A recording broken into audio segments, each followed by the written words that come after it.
You've seen them sleeping on warm windowsills. You've watched them yawn, stretch, and blink at you with silent judgment.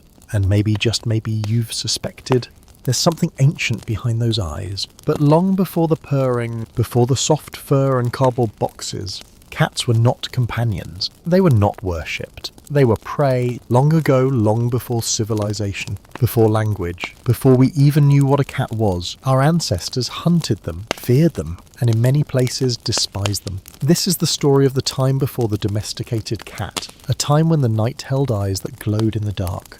And those eyes were not welcome. Let's go back, farther than the pyramids, farther than Babylon, than Stonehenge, to a time of tooth and claw, of predator and prey, of fur and blood and survival. Let's step into a world without walls, where humans weren't the top of the food chain, and cats were never your friend. They were quiet, so quiet, in fact, that many never even knew they were there, until it was too late. The first creatures to walk this earth that we might call cat-like appeared long before humans. We call them miacid, small, tree-dwelling predators that lived about 50 million years ago. They weren't cats yet. Not quite, but they had the teeth, the agility, and the eyes that pierced through leaves like cold sunlight. They weren't alone. The prehistoric world was swarming with dangers, giant birds with hooked beaks, saber-toothed ancestors of bears, packs of proto-dogs hunting in the dusk. The miacids were survivors in this world, not kings. They crept through the undergrowth, avoiding heavier predators,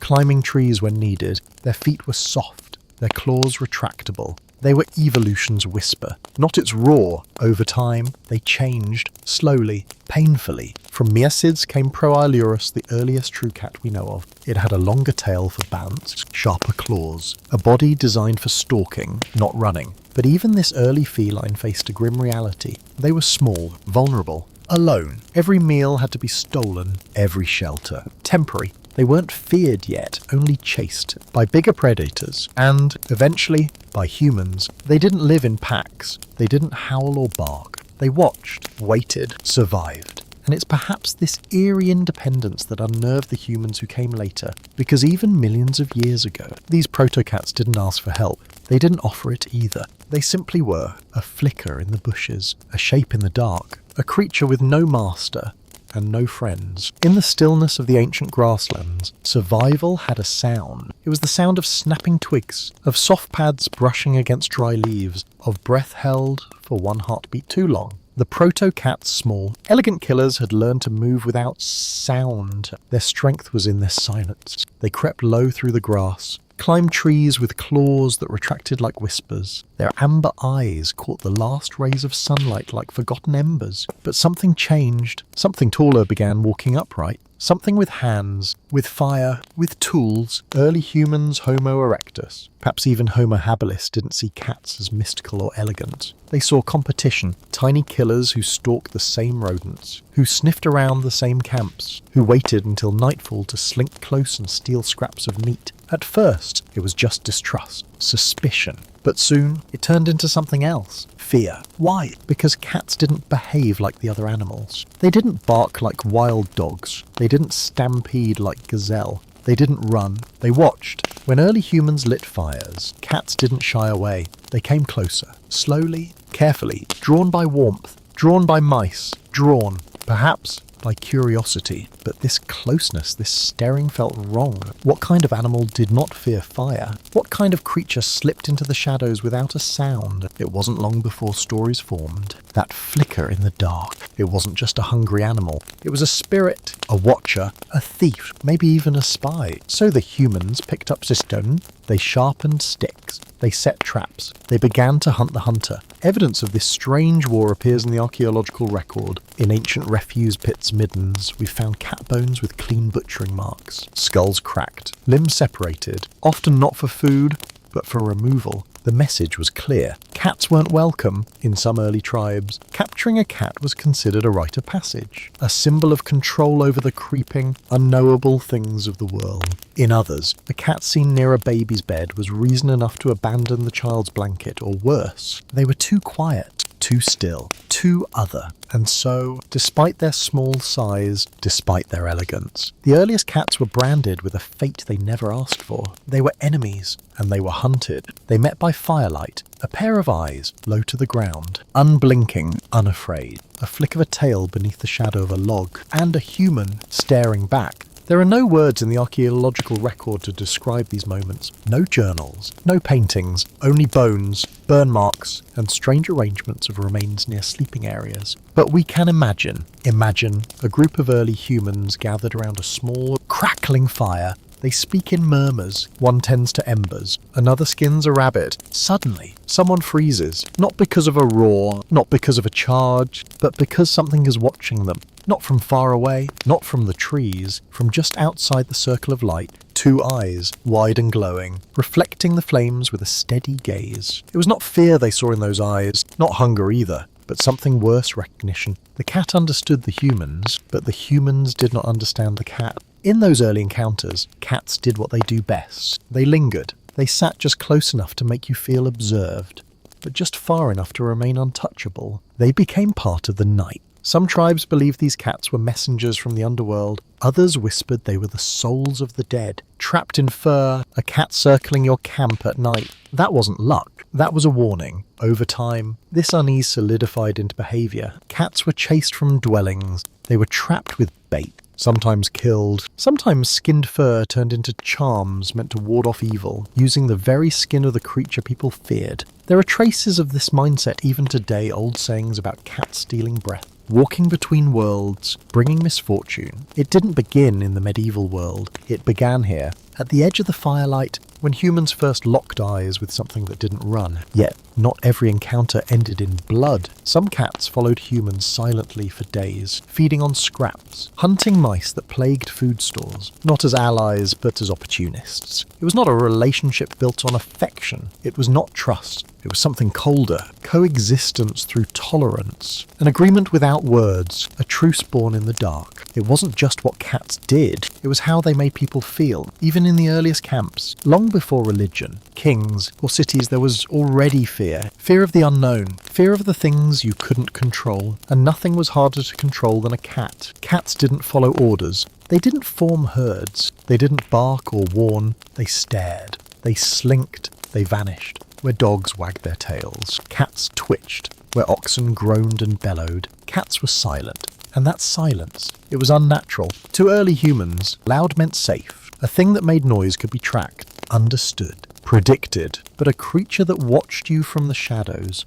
that moved without sound, that came and went like smoke, that was something else. There's a strange rule in the human brain called agent detection. It tells us that if we hear a rustle in the bushes, it's better to assume it's a predator than the wind. It's safer to imagine a will behind every movement just in case. With the cats, the effect was amplified because they didn't move randomly. They watched with intent, they made decisions, they followed humans without reason, and they never asked to be seen. To a creature wired to find patterns and assign meaning, cats became a riddle that refused to solve itself. They were too smart, but not smart like us. Too calm, but not calm like prey. Too quiet, too still, too judging. And so, humans hated them. Not always loudly, not always with violence, but with a deep, gnawing discomfort. Some tribes called them ghosts. Others believed they were the breath of the underworld. A few even thought that killing a cat might curse your hunt or your sleep. But many didn't care for curses.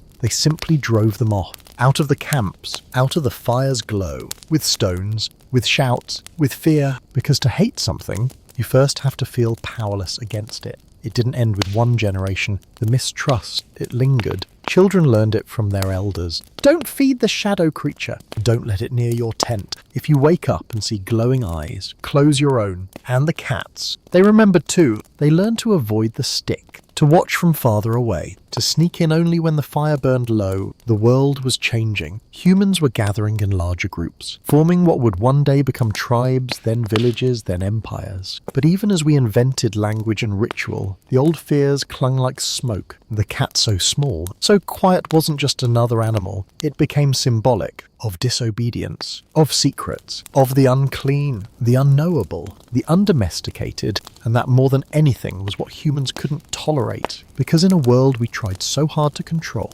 cats remained untouched. They didn't pull our carts. They didn't guard our camps. They didn't come when called. They were there only when they chose to be. Over time, the stories deepened. The hatred hardened, even as other animals were worshipped. Bred, buried, and blessed, cats hovered on the edge of every hearth. Always near, never trusted. They'd been hunted, they'd been feared, and now they were remembered, not as beasts of burden, not as sacred, but as something in between, a question with claws. And this was only the beginning, because as humans began to settle, plant, build, cats would follow, not as friends, not as pets, but as survivors. And what followed was a very long, very complicated history of superstition, of love, of betrayal, and of war. Yes, war against the purring kind, but that's for the next chapter. The wild didn't end overnight, but the grass gave way to grain, the chase gave way to planting, and the world changed. Humans stopped moving.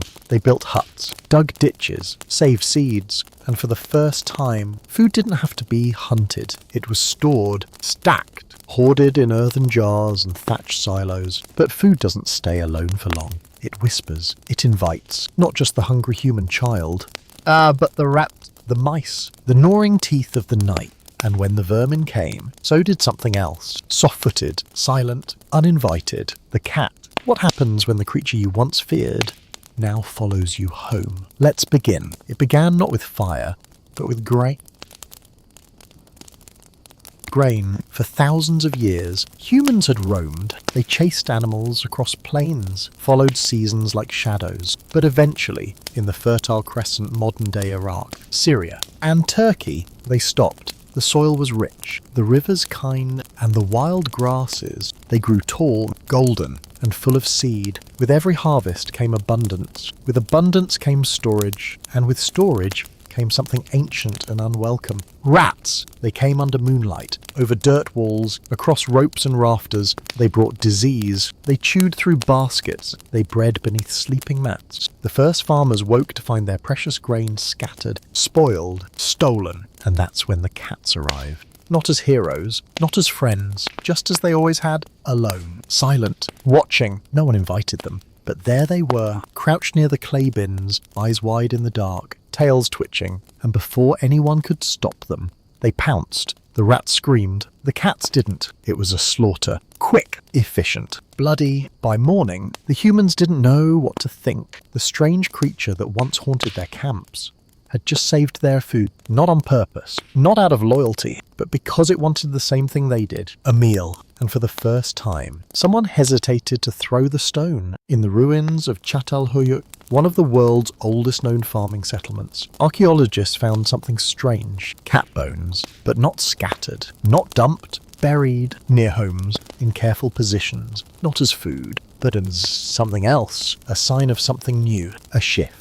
A possibility. The cat was still wild, still feared, but maybe, just maybe, it was also useful. There were no handshakes, no written treaties, no rituals, just two species sharing space for the first time. The humans didn't pet them, the cats didn't purr, but at night, when the rats stirred, the cats were already waiting. It was a quiet alliance, built not on love, but necessity. The humans had food but couldn't guard it. The cats had claws but didn't have grain, and so they watched each other from across the courtyard. One with thumbs, one with fangs. They didn't speak. They didn't need to. In the earliest farming villages, you'd sometimes hear scratching beneath the baskets, a squeak, a soft thump, then silence, and in the shadows near the wall, a shape, still, watching, cleaning a paw. A few brave humans left out scraps, a fish head, a bit of entrail, not as a gift, more like a test. Would the cat take it? Sometimes it did, sometimes it didn't, but always it came back. And so, the humans began to tolerate them. They stopped throwing stopped chasing them from the barns. They called them names, not pet names, but warning names, in Mesopotamian tablets. Early scribes used phrases like the silent one in the granary, or the thief-eater, or simply watcher. Some believed cats were spirits of old hunters, returned to protect food. Others thought they were divine spies, beings who saw into human sin and punished greed. No one fully trusted them, but no one wanted them gone. That was the agreement. That was the unspoken pact. It wasn't affection. It was respect. laced with fear. You let the cat stay. It kept the rats away. You didn't touch it. It didn't scratch you. Cross the line, and who knew? Maybe your wheat would spoil. Maybe your child would fall sick. Maybe something would slink across your bed in the dark. Better to play it safe. Better to leave out the fish head. It started as a whisper. A look shared across a campfire. A shadow that always returned to the same spot. People began to notice the same cat appearing again and again by the doorway, near the oven, under the moonlight, and when something strange happened, like a good harvest, or the death of a thief, someone would murmur, "It was the cat," and slowly, what was once just tolerated became sacred. In ancient Egypt, long before the great dynasties, cats roamed the granaries like ghosts with purpose. They killed the rats, yes, but they also sat, still as statues, at the entrances of temples. Priests didn't shoo them, they watched them, and eventually they named them Bastet, the silent goddess, protector of grain, goddess of the home, fierce when crossed, gentle when honoured. She had the head of a lioness, at first wild and powerful, but over time, that face softened into that of a house cat, because the people began to see there was something holy in a being that chose to stay,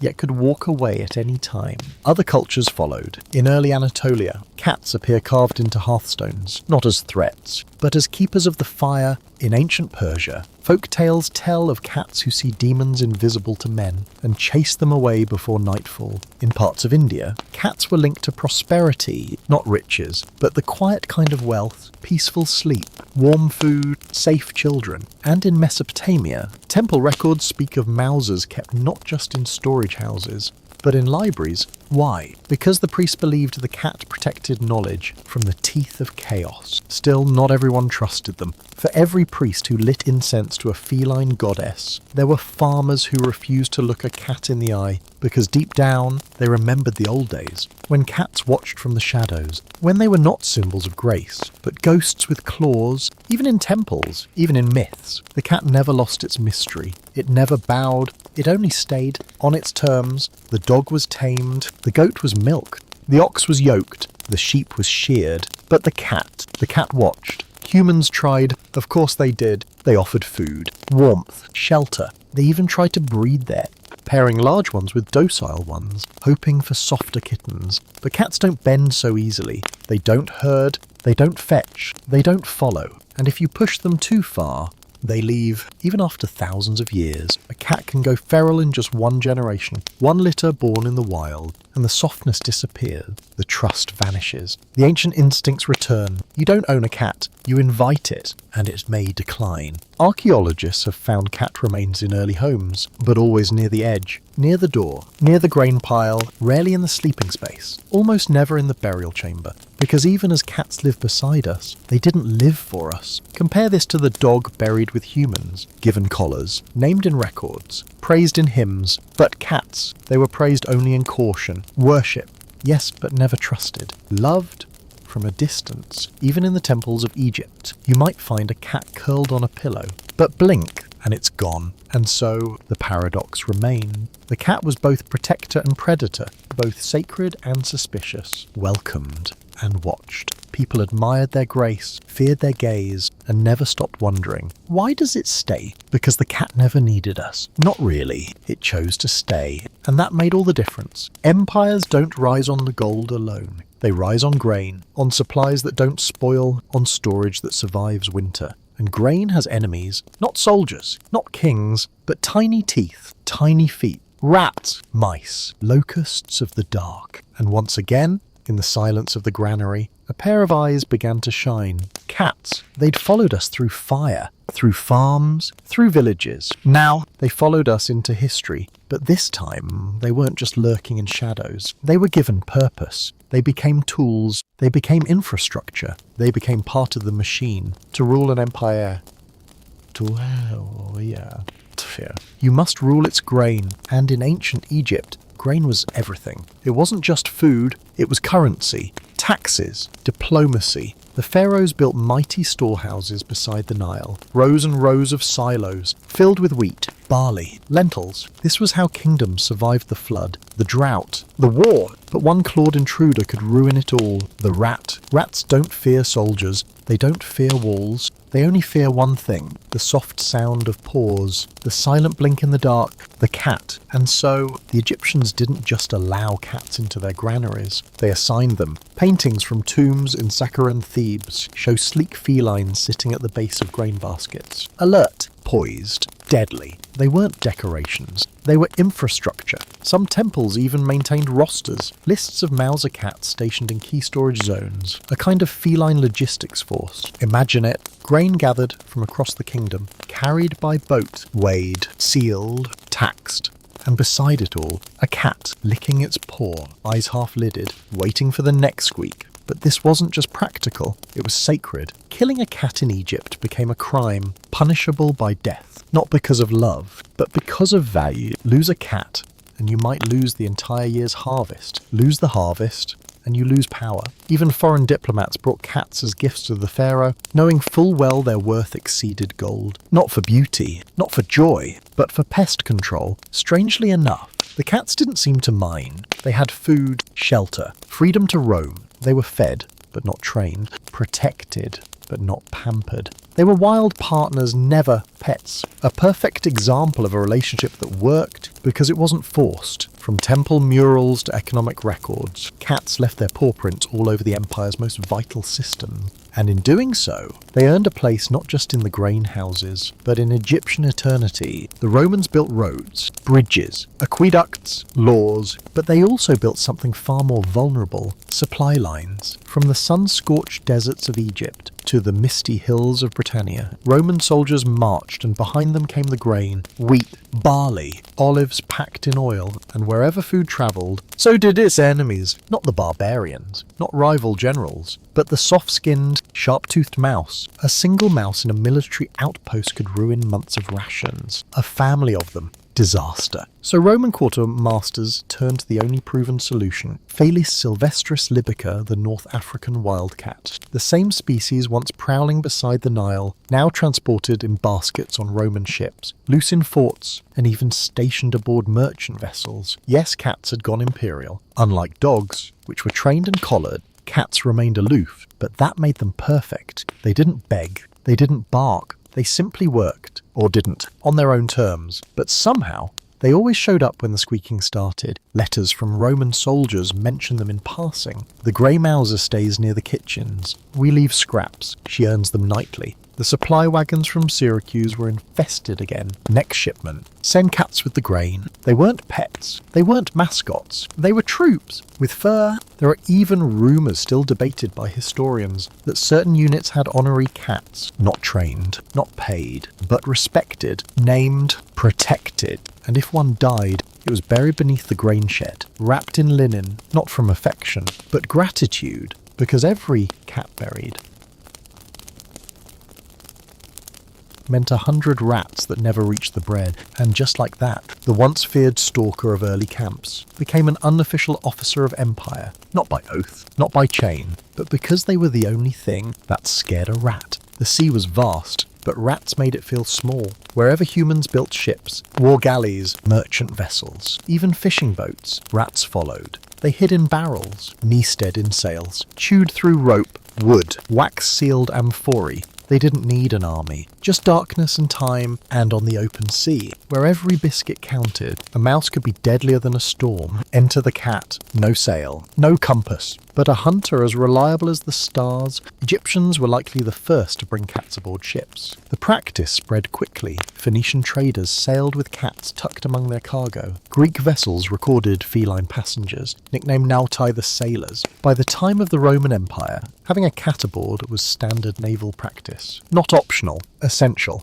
These weren't pets curled in hammocks. They were crew, and they earned their keep. At night, when rats skittered across the deck, the cat moved like water, silent, precise, merciless. One pounce could mean the survival of an entire wine shipment. One hiss might save the rope rigging from being gnawed through mid-voyage. Sailors were often superstitious, but cats, they became omens of good luck. Some swore a cat's posture predicted the weather. Others believed if a cat refused to board, the ship was doomed, and if one was lost overboard, prayers were said. Candles lit. Some captains even delayed departure. until another mouser could be found. In Norse sagas centuries later, Viking longships also carried cats, not just for rats, but for their eerie ability to stay calm in storms. Sailors would whisper, "They know when death is near." No one knew if it was truth or tale, but every captain knew, never mistreat the ship's cat. To do so was to tempt fate and invite the sea to take you in its place. The cat, once just a shadow in the field, had now charted the stars, crossed the oceans, guarded the food,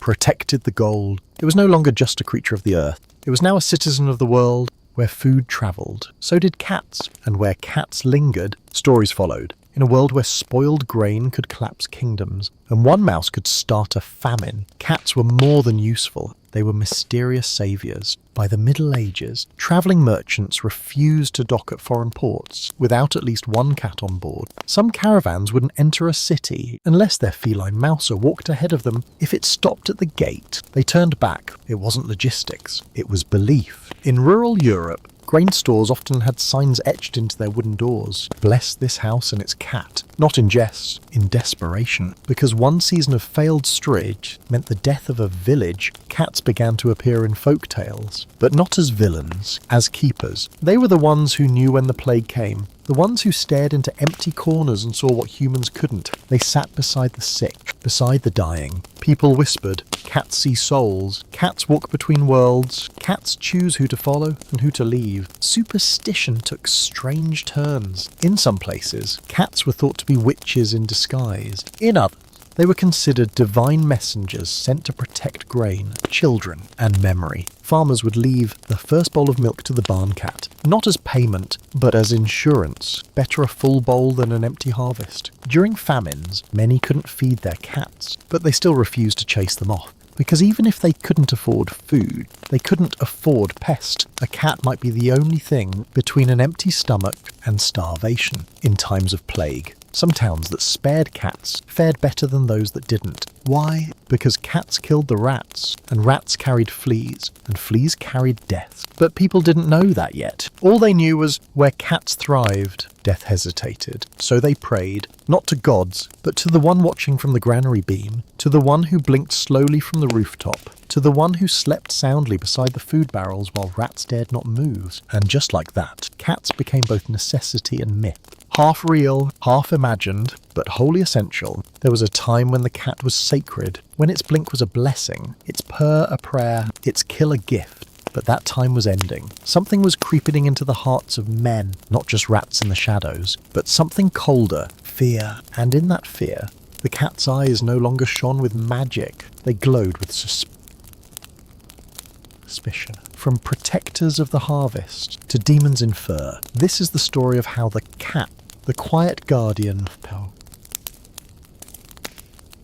empire, became the whispered curse in the night, not by what it did, but by what we imagined it could do. The Middle Ages were a time of thunder without storms, of shadows where sunlight still touched the earth, a time when logic curled beneath blankets of fear and belief became weapon. In this world, even the most familiar things became suspicious. A crooked smile, a bad harvest, a woman walking alone, a cat crossing the road, especially a black cat. At night, when the winds howled through wooden shutters and the fires burned low, people whispered about familiars, spirit animals that served witches, and none were mentioned more often than the cat. It wasn't the loudness that frightened them, it was the silence. The way a cat moved, the way it stared at walls, the way it showed no fear of man or church or torchlight. Fear turns the ordinary into omen. And in villages across France, Germany, and England, the sight of a cat became enough to warrant suspicion. Superstition blossomed like mould in a sealed jar. Priests warned of Satan's little spies. Town criers repeated tales of cats seen dancing in firelight.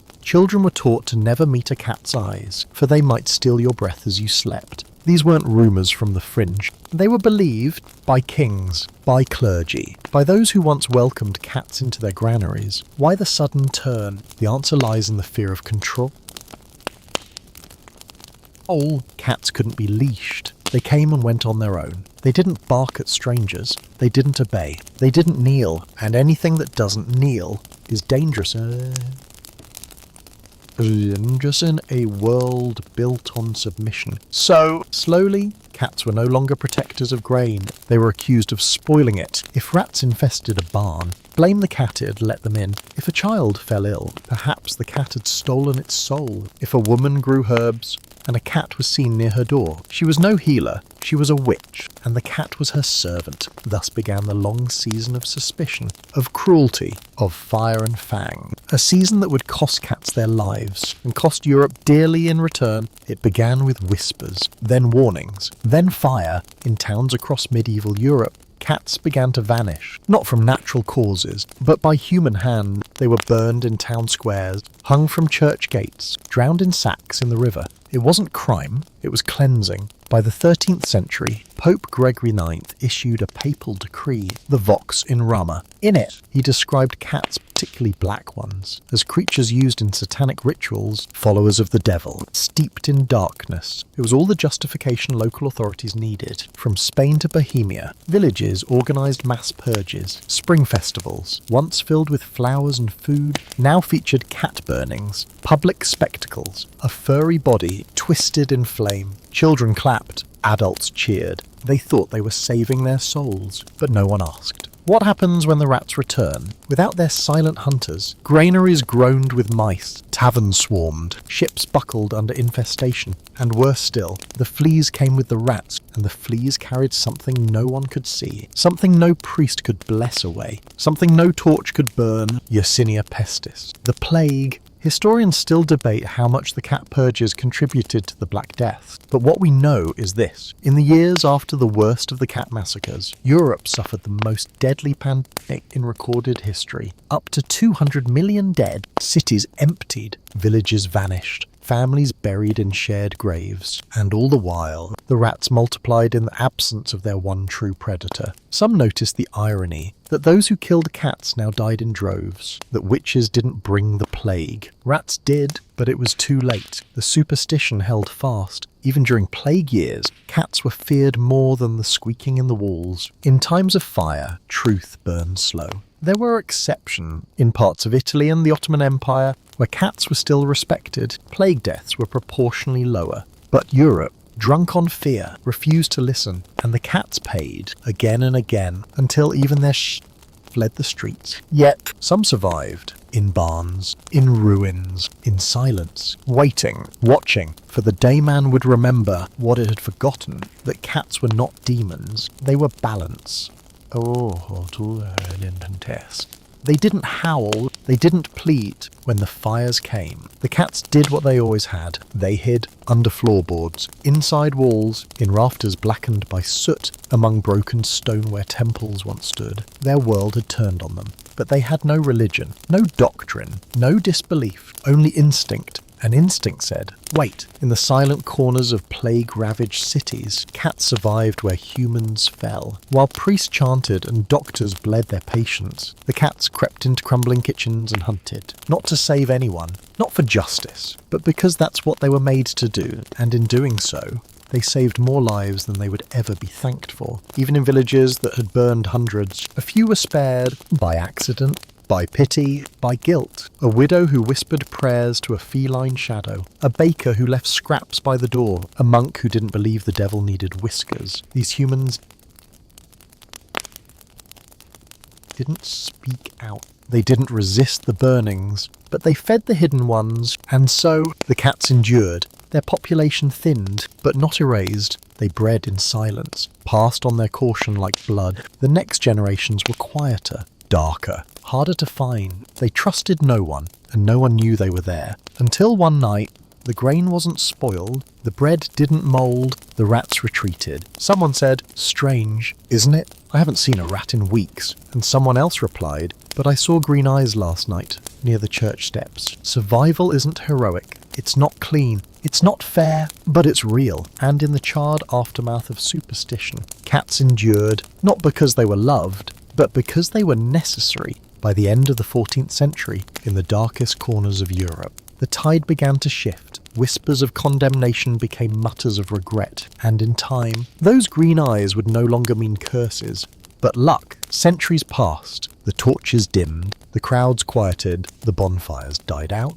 but the memory smouldered, and in the ashes, the cat returned, not with fanfare, not in daylight, but quietly, deliberately, one paw at a time. By the 15th century, cats began to reappear in European homes not as pets, but as workers. Grain merchants kept them under tables, monasteries allowed them in the cellars, ship captains swore by them. They didn't call them holy, they didn't call them curse, they just called them useful, and usefulness was a stronger truth than any superstition. But the black cat took longer to reclaim its place. Its fur was still feared, its eyes still whispered tales of witches, yet in the streets of Naples, some left scraps for them. In Paris, artists began to paint them. In London, sailors brought them home for luck, step by step. The black cat walked back into the story of man. Not all believed. Some still crossed the street to avoid its gaze. Some still muttered curses, but in corners and corridors, the cat lived again, and this time it brought with it something strange, mystique.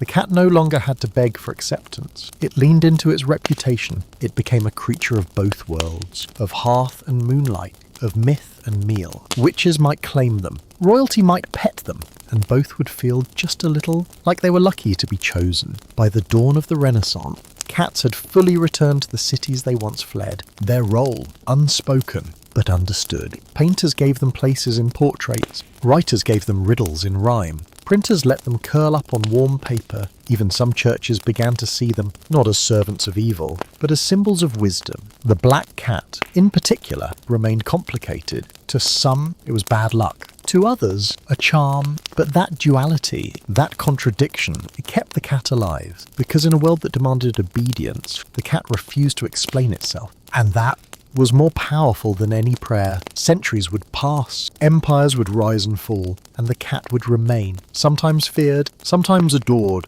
but always there, watching, waiting, surviving. Imagine the groan of creaking timbers, the salty spray of waves against a hull, the silent dread of endless ocean. Now picture a cat perched on a barrel of biscuit, one paw lazily cleaning its ear, eyes half shut, but never missing a movement. This is the maritime cat, the survivor of pyres, the hunter of grain bins. Now, a stowaway of history. Welcome to the age of exploration, when humans feared monsters in the sea and put their trust in whiskers and paws, because while men steered ships, it was the cats who guarded them. To live on the sea is to live with fear. Fear of wind, fear of calm, fear of wood against storm, and storm against wood. Fear of what waits just beyond the fog. And in that world, where every creak could mean death, sailors turned to anything that might offer protection. A rabbit's foot, a whisper to Poseidon. A cat, yes, the same creature once thrown into fire, now cradled in the arms of sailors before a voyage. Why? Because the cat could see what they couldn't. The cat as a weather witch. Among seafarers, it was said cats could control the wind. If a ship's cat washed its fate, a storm was coming. If it was restless, a squall would rise. But if the cat sat calmly at the bow, the voyage would be smooth. No compass was trusted more than the mood of the cat. The cat as a good omen. Many captains refused to sail without one. Some allowed cats to roam every level of the ship, from cabin to cargo. The most prized were black cats. Yes, black cats. Once burned on land, now cherished at sea. In Scottish lore, black ship cats were said to carry the soul of drowned sailors. To have one aboard meant your crew was protected. To harm one, to toss it overboard, that was to invite certain doom. The cat as the hunter of death. But it wasn't just myth. Cats had a job. Ships were crawling with vermin. Rats and mice chewed through food stores, spread disease, and gnawed at ropes that held sails, barrels, even hull patches. A cat was not luxury. It was infrastructure. Many a ship survived long voyages because a single feline kept the rats in check, and some cats became legends. The legend of Simon the War-Whoopoo cat. Centuries later, during World War II, a black and white cat named Simon served aboard HMS Amethyst. He survived an explosion, kept killing rats while injured, lifted the crew's morale during a standoff in China. When he died, he was buried with military honours. Even in the 20th century, the sailors' superstition still held. The flip side, the cat as a curse. But not all sailors trusted them. Some claimed cats could sink a ship just by jumping overboard. If a cat hissed before launch, the voyage might be cursed. If it stared too long at the horizon, some said it saw something waiting. Some sailors refused to bring a cat at all. Or worse, they brought one and blamed it for everything. So, the cat walked a fine line, protector and pariah. Omen and asset, pet and priest, and it never asked for any of it. The sea was a dangerous place, but the ship cat thrived, not because it was loved, but because it was respected. In a world ruled by superstition, there was no greater magic than a creature that it didn't need you. No passport, no compass, no map, yet cats went further than most explorers ever dreamed. They didn't plan empires, but they built one with paws, not cannons, with silence, not speeches, and their ships, every vessel with sails, a passenger in every port. As European empires expanded, so too did the humble ship cat. From the tall ships of the Spanish conquistadors, to the trading vessels of the Dutch East India Company, to the crowded holds of British slavers, cats were everywhere, not just tolerated, encouraged. They chased rats in the Americas, napped under banana crates in the Caribbean, hunted between tea chests on the way to Canton, sunned themselves in Madagascar, snuck onto Tahitian shores. Every time humans dropped anchor, a new feline dynasty was born, the unintentional invader. But this empire came with a cost. Many of the islands where cats landed had never seen such predators. Native birds didn't know to fear their stalk. Small reptiles had no defense. Eggs were left unguarded. And the cats, they did what cats do. They hunted and they bred. Places like New Zealand, Hawaii, and the Galapagos soon found their ecosystems upended. One cat could decimate an entire species of bird within a decade. Biologists today called cats one of the 100 worst invasive species, not because they meant harm, but because they were perfectly adapted to follow us and thrive where nothing expected them. They came aboard as guardians of grain. They landed as rulers of the food chain, the cats that stayed behind. In some places, cats became more than just survivors. They became part of the culture. In Istanbul, cats from centuries of Ottoman merchant ships now roam freely, adored and respected. In Japan, ship cats inspired myths, including the Baker Neko and Maneki Neko. In South America, isolated colonies of wildcats still trace their lineage to a single pregnant mouser from a Spanish galleon. They are living fossils, footnotes in human conquests, written in fur and fang. The human empires have faded, flags lowered, borders redrawn. But the cats, they remain on every continent, every port, every forgotten ruin where ships once docked. They didn't sail with a conquest in mind, but they left paw prints across the entire world, and unlike our maps, theirs cannot be erased. You've heard of Columbus, Magellan, Cook, but what about their cats? They weren't recorded in logbooks, no medals, no portraits in oil. Yet, behind the mast, under the hammock, beneath the captain's feet, they were always there, Columbus's stowaway. There's no official record of a cat on the Santa Maria, but rats, they were everywhere. And sailors in the 15th century never sailed without a cat. Legend says one small grey tabby followed Columbus across the Atlantic, silent, sharp-eyed. When storms threatened to rip the sail, the cat remained still, watching, waiting. Some sailors swore it was the cat, not Columbus, who knew which winds to fear. They called it La Bruja the Witch, but she survived. And when they reached the Bahamas, she was the first to leap from the deck, Magellan's silent hunter. Ferdinand Magellan's crew feared mutiny, disease, starvation, but they feared rats most of all. A cat named Morado, meaning purple, for the patch of fur behind his ear, became a hero aboard the Victoria. He killed dozens of rats a night, guarding what little food remained. When Magellan fell in the Philippines and the crew limped home, Morado was still there. He outlived the voyage and outlived the captain, Captain Cook and the Calico. James Cook's expeditions were infamous for science and starvation, yet aboard the Endeavour, a calico cat known only as Penny earned quiet fame. She had a habit of curling up next to whoever was closest to death. Some saw her as a comfort, others as a warning. One sailor wrote, "When Penny lies beside you, pray you wake up again." She survived 3 voyages. No one knows what became of her, but sailors whispered she knew things no man could speak. Unsinkable Sam, a legend from later centuries but too powerful to ignore. Unsinkable Sam was said to survive the sinking of 3 Witu ships, the Bismarck, HMS Cossack, and HMS Ark Royal, always found clinging to wreckage, always dry. Some claimed he was a ghost, others an omen, but always a survivor. These tales may seem fanciful, but in every era, the cat walks with the captain, silent, unrecorded, eternal, not because they lead, but because they last. There were places on the sea where even the stars got lost. where maps ended, where wind stopped, where silence screamed louder than any storm. And in those moments, when captains held their breath and sailors clutched their talismans, it was the cat who moved first. The cat as compass. Cats did not understand longitude, but they understood tension.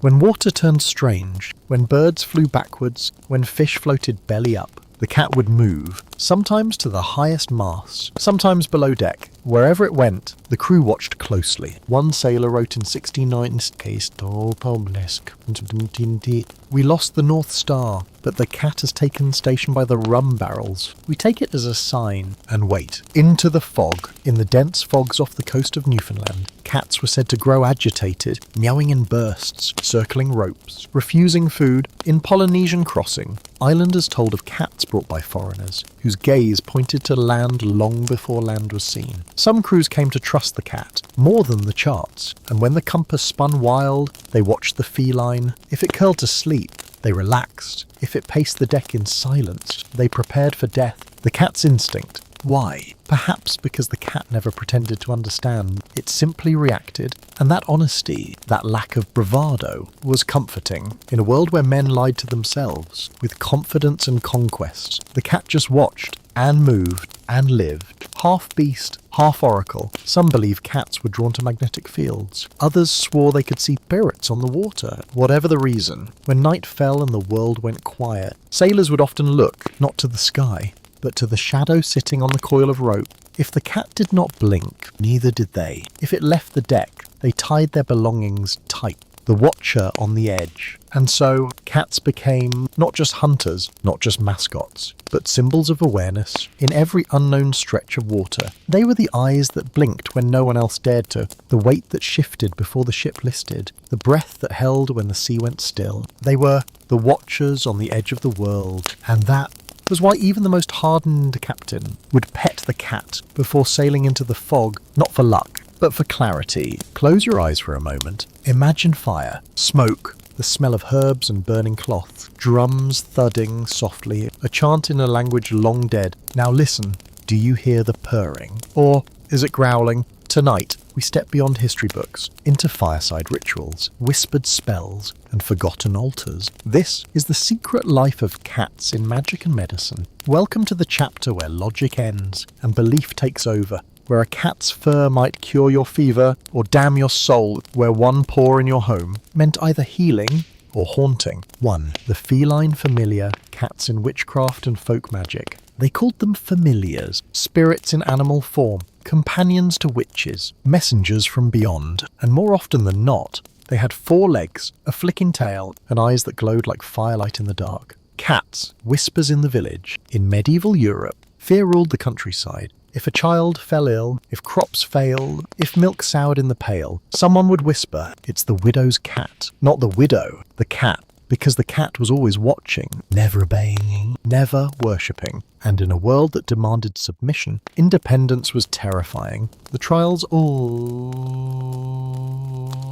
of black cat. Black cats bore the worst of it, associated with the night, the moon, and mystery. They were seen as unnatural. In many witch trials, confessions were extracted under torture that a cat had whispered spells to the accused. One infamous line from 1620, "She spake to her cat, and he mewed back." Then the storm came. Thousands of cats were burned alive during these purges. Some communities even banned the keeping of cats altogether. In Scotland, it was said a witch couldn't die until her cat had been silenced. Duality in the shadows. But here's the twist. Even as they were feared, cats were also secretly consulted. Witches weren't the only ones to see their power. Midwives kept cats to draw out evil spirits from the birthing room. Herbalists left offerings to cats before gathering plants. Travellers stroked a cat's fur for luck before long journeys. Cats were both feared and used. They weren't tools, they were bridges between the physical and the unseen. Not just Europe. In Slavic folklore, cats were believed to guard doorways to the spirit world. In Norse myths, Freyja, the goddess of love and war, rode a chariot pulled by cats. In Japanese traditions, the Baker Neko and Nekomata were supernatural feline beings with powers of shape-shifting and resurrection. Even in Christian lore, saints were said to be protected by mysterious cats that arrived at just the right moment. It wasn't always dark magic. Sometimes it was sacred, the familiar's gaze. So when villagers claimed that a cat stared at them too long, they weren't just being dramatic. They felt seen, measured,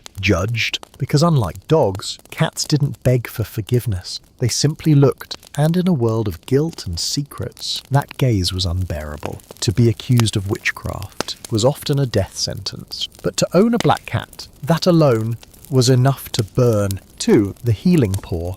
Cats in pre-modern medicine and superstition. In an age before microscopes and medical journals, the line between healing and hope was thin, sometimes indistinguishable. Illness wasn't just physical, it was moral, spiritual, cosmic, and in such a world, the cat became more than a creature. It became a cure. Cats were warm, quiet, they curled near the sick, seemingly drawn to suffering. Some called this affection, others called it instinct, but many believed it was more that the cat could draw out pain, leech away fever, and absorb the invisible evil that made men weak. In the English countryside, a purring cat on the chest was prescribed for bronchial infections. In France, powdered cat bone was once believed to help heal broken limbs. In the Balkans, a poultice made from cat fur soaked in wine was applied to open wounds, not because it worked, but because the people believed it did. And sometimes, belief is more powerful than medicine. Anecdotes from 14th century Italy mentioned sickbeds where the family cat would not leave the side of a dying person. When the cat finally stood up and walked away, the family would prepare the funeral. The cat knew. They always said, the cat walks before the bell rings. In some cultures, a cat's yawn near a pregnant woman was believed to ease labour. In others, a black cat brushing against your leg during illness was a sign death was near. But if the same cat lay beside your feet and stayed, you had a chance. Children in early German villages were sometimes gifted cat-shaped talismans stuffed with herbs. It wasn't just symbolism. They believed cats had a literal aura of vitality, especially kittens. A kitten's first meow, heard at midnight, was said to bring a full year without fever to whoever heard it. But there was darkness. 2. Some doctors claimed cats could cure epilepsy by suffocating them and inhaling their last breath. Others wore dried cat hearts in pouches around their necks to ward off plague. These acts were not widespread, but they were real, and they spoke to the desperate nature of medieval medicine when hope wore fur and cruelty was a prescription. Not all feline remedies were violent. In Japanese folk healing, placing a cat on your abdomen was believed to regulate digestion. In the Andes, sleeping beside a cat was thought to rebalance body heat and spiritual energy. The paradox remained. Cats were both healer and harbinger. Their presence in a home could mean protection from disease, or a warning that someone was close to death.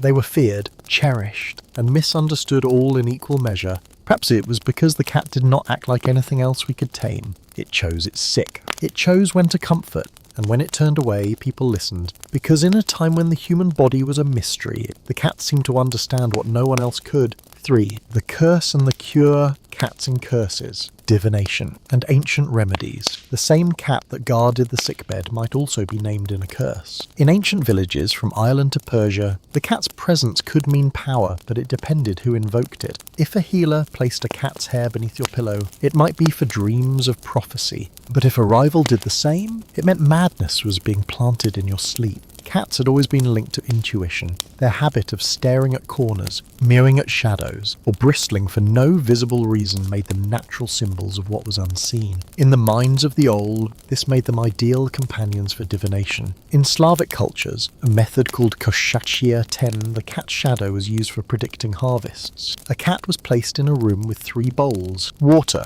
grain, and ash. Whichever it approached first foretold fortune, famine, or death.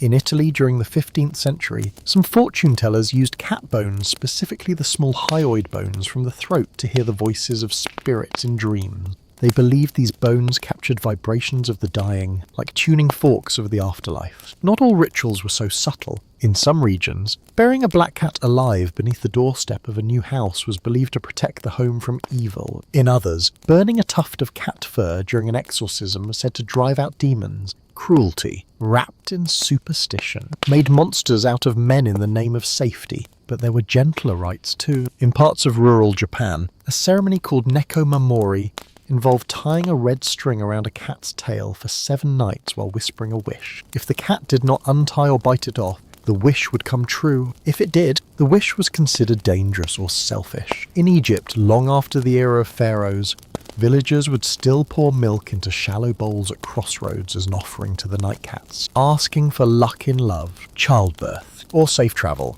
To withhold the offering was to risk being followed by cold yellow eyes in one's dreams. And sometimes, people cursed through cats without knowing it. In medieval Scotland, if a cat crossed your path and stopped to stare, it was considered a bad omen. But if it walked past without noticing you, it meant your soul was still clean. It wasn't about the cat, it was about what the cat saw in you. These animals, moving freely through human and natural worlds, were seen as judges. You couldn't bribe a cat. You couldn't guilt it. You couldn't plead. If it came to you, you were chosen. If it left, you were forgotten. In the world of curses and cures, that power was both beautiful and terrifying, and no human king or beggar was beyond its reach. Chapter 7. Cloaks and Daggers, the feline role in espionage, intrigue, and royal courts, gentle storytelling. For sleep, picture this. A grand hall. Polished marble, gold leaf on every pillar, the low murmur of voices soaked in wine and suspicion.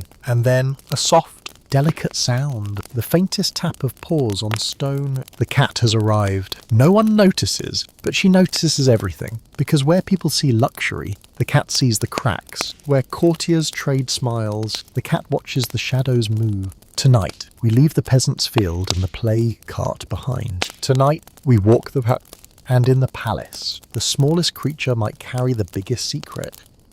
The spy who purred, cats as silent witnesses in palaces and politics. In every royal court, there are secrets. They drift between velvet curtains and polished boots. They cling to the hems of robes and hide in whispered laughs. At banquets where no one eats the food, and in those rooms, where words are daggers and glances are traps, the cat is the only creature allowed to listen. Without suspicion, she strolls beneath the throne, perches atop the hearth, curls quietly at the foot of the queen's bed, while ministers murmur behind closed doors. They think she sleeps, but she hears everything. In 15th century France, it was said that King Charles VII's personal chamber cat was so often present during council meetings that it learned to come to the sound of drawn blades. The guards began to whisper, "If the cat flees, we draw ours too." In the Ottoman courts, records note cats freely entering diplomatic meetings. Not just tolerated, expected. They served a dual purpose, appeasing the Sultan's superstition and distracting guests. One envoy wrote in 1623, "While we argued taxes, a white cat with copper eyes sat atop the ledger. It blinked, then turned away. The deal fell through that night." Some claimed cats were trained as signallers. If they left the room, the spy was near. If they meowed twice, the guard outside was bribed. Of course, there's little proof, but in a palace built on paranoia, perception matters more than truth, and no one suspects the cat. 2. The Queen's Confessor. Cats and royal women behind closed doors. She wears a crown of gold, but her eyes are tired. Her hands, soft and jewelled, tremble as they fold letters in secret. Outside, the court watches her every movement. Inside, only one creature listens. The cat. In royal life, few were truly free, but no one was watched more closely than queens. Every step they took was measured, every word repeated, every silence interpreted. So the queen chose silence, and when she needed to speak, she spoke to the cat. Letters from Catherine de Medici, the powerful Queen of France, mention her little ghost, a white cat that followed her through every chamber. It has slept on her writing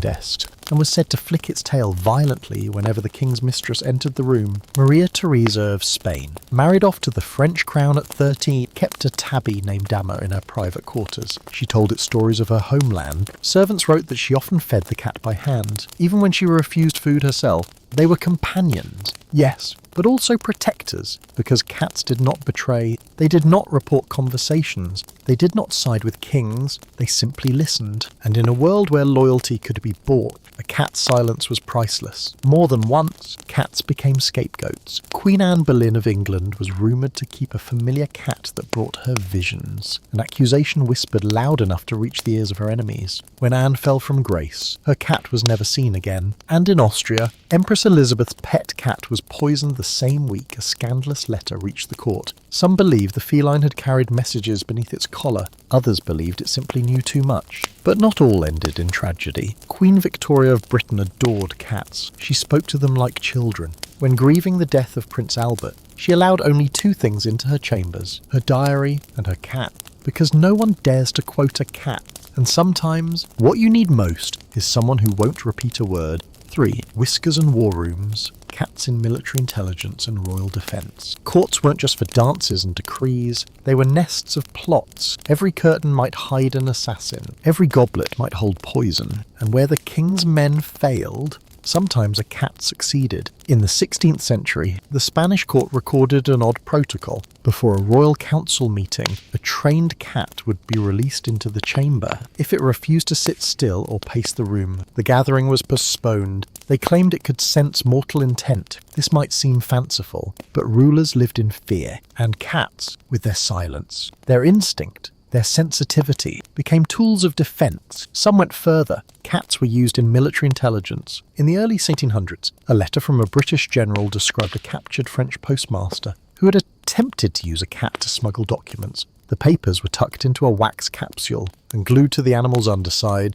It almost worked. Almost. The cat returned to its home, but instead of sneaking past guards, it paused and meowed for food. The plan was exposed. Then came the Cold War of royal espionage, where information was power, and everyone was watching everyone. In some Russian courts, cats were rumoured to be trained to detect poison. They would sniff the king's plate before a single bite was taken. If the cat walked away, the food was safe. If it stayed too long, dinner was thrown to the dogs. It wasn't foolproof, but it gave the illusion of control.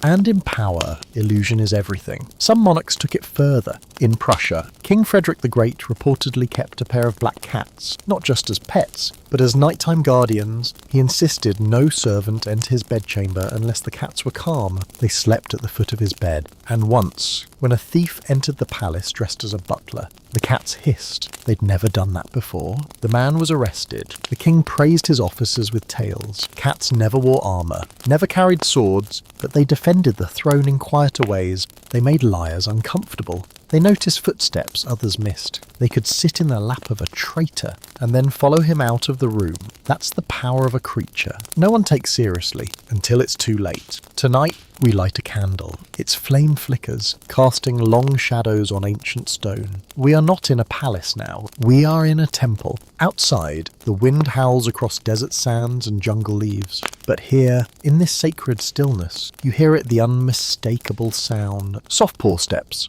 claws gently tapping the altar, eyes glowing like embers in the dark. The cat has arrived, not as a spy, not as a healer, not even as a companion, but as a god. Long before cats purred on pillows or curled in royal chambers, they lived in stories, sacred stories, etched into walls, whispered into firelight, and passed down through generations who saw in the feline something divine, something untouchable, something eternal. So tonight, we follow the cat beyond the veil of time, to the tomb, the shrine, the flame. 1. Bastet's gaze, the cat as goddess in ancient Egypt.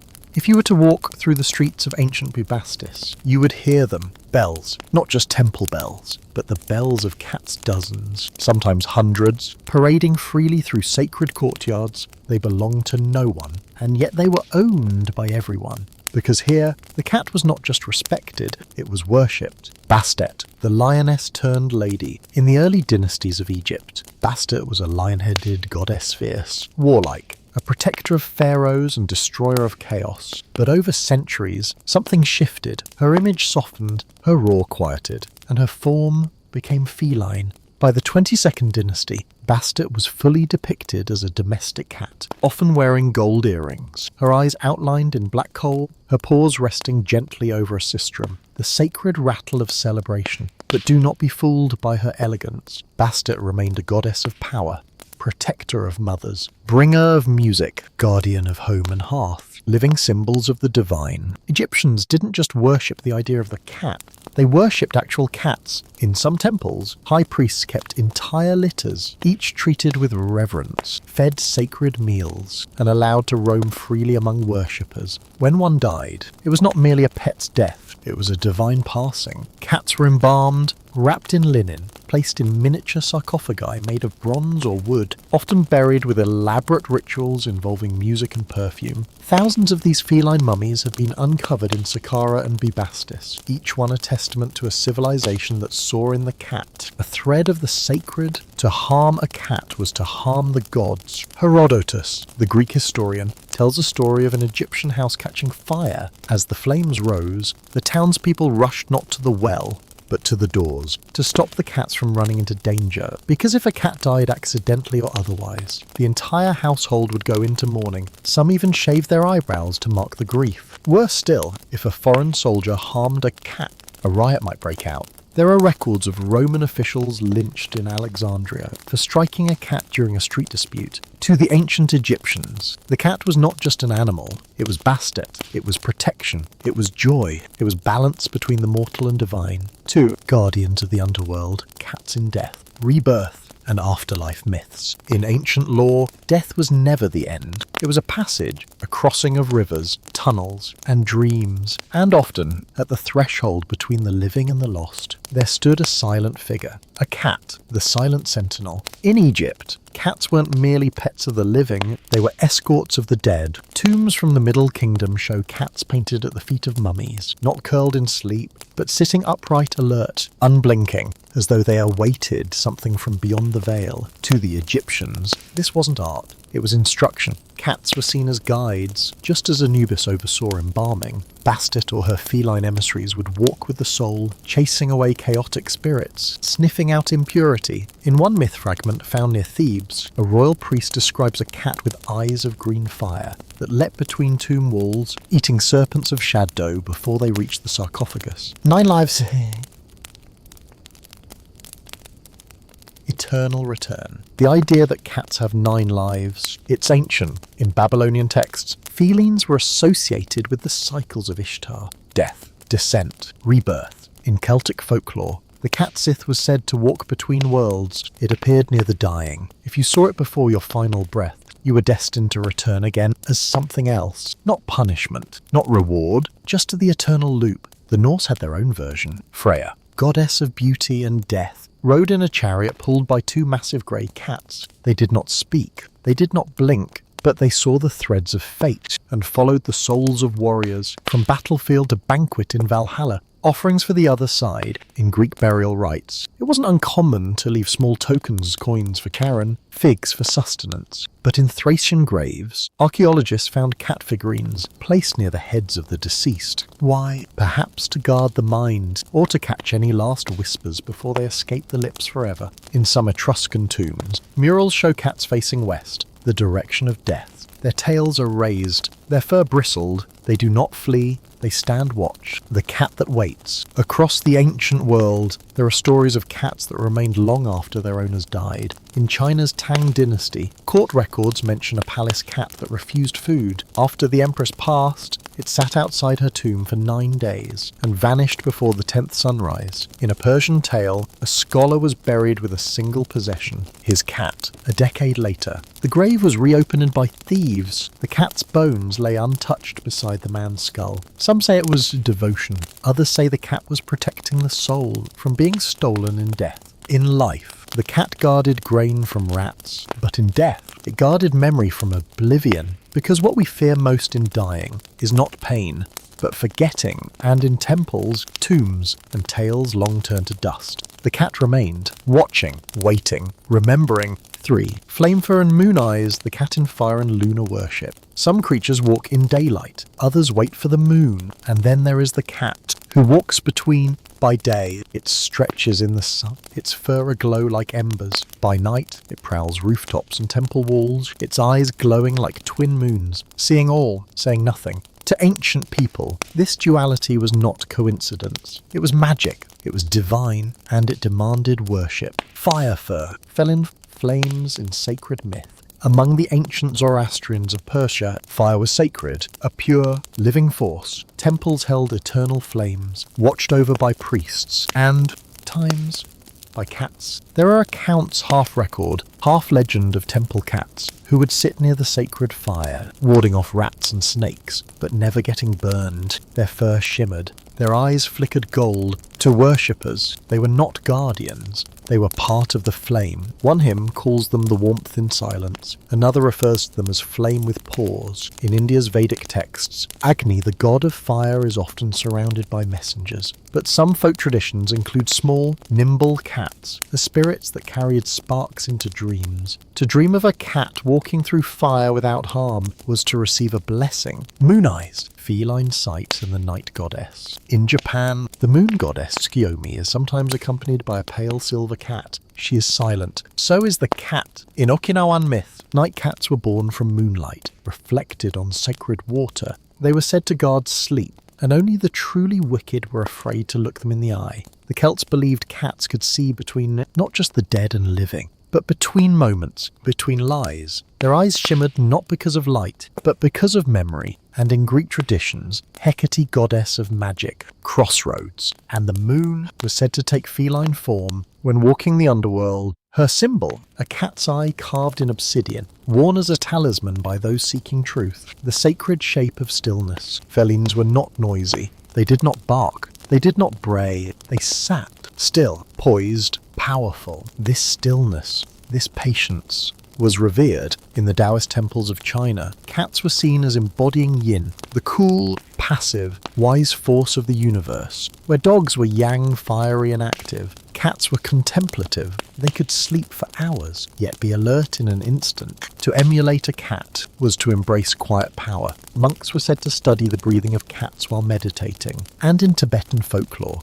it was believed that the truly enlightened monk, when reincarnated, would return first as a cat, to practice stillness one more time, the tail as wand, the purr as prayer. In many animist traditions, the cat's tail was thought to carry energy, a kind of spiritual antenna. When a cat curled its tail around its body, it was closing its circle. When it flicked it sharply, it was casting off dark energy. Purring, not just comfort, a vibration of alignment. There are African tales where healers listen to cat purrs to time their chants. The rhythm of the feline heart guided the rhythm of their medicine, and so the cat became not just a companion, but a symbol of fire, of moonlight, of patience, of purity. It did not demand sacrifice, only respect, and for thousands of years we offered it freely, because somewhere in our bones we remembered. A whisper in the dark, a glow in the night, a soft, sacred silence that watched over us, long before we learned to watch over ourselves. Once, the cat was divine, but now she is in hiding. Gone is the temple, gone is the incense, gone are the golden bowls and the whispered prayers. In their place, a village square, a stake in the centre, and a roaring crowd hungry for blame. The cat watches from the shadows. She does not understand the words, but she knows what fear smells like. And tonight, it smells like fire. This is not a story of worship. It is a story of reversal, of how the sacred became the cursed, of how humans, in their confusion, took the one creature who walked between worlds and cast her into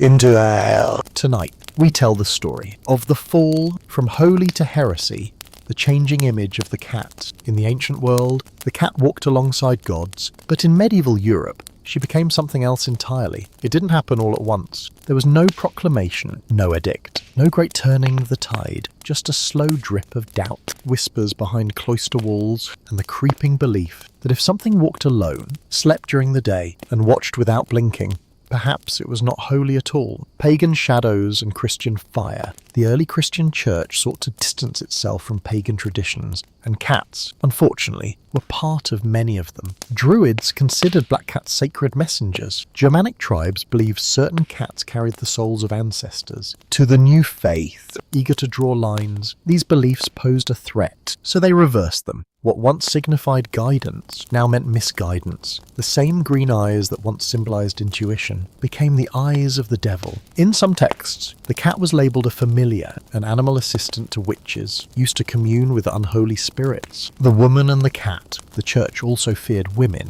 women who healed, who read the stars, who gathered herbs, who lived alone. And many of these women kept cats. The bond between solitary woman and feline companion, once seen as beautiful, was now twisted into suspicion. If she lives alone with a cat, they whispered, she speaks to it. If it follows her, they warned, she has tamed a demon. And if something bad happened in the village, a failed crop, a stillbirth, a storm, people searched for someone to blame. More often than not, they found a woman, and beside her, a cat. From familiar to fire. By the 13th century, Pope Gregory IX issued the Vox in Rama, a papal bull that explicitly connected black cats to satanic ritual. The document described ceremonies in which cultists kissed black cats on the buttocks as part of their allegiance to the devil. It is as bizarre as it is cruel, but it had impact. Soon, cats were rounded up and burned. Villages held bonfires during feast days, where cats were thrown into the flame as a way to cleanse the community. In France, one chronicler wrote of hundreds of cats burned alive every year during Midsummer Festival, and no one protested because the cat was no longer a living being. She was a symbol of heresy, sin, and fear, the eyes in the night. But cats did not disappear. They adapted, they hid, they became creatures of alleys and ruins, of barns and ship decks.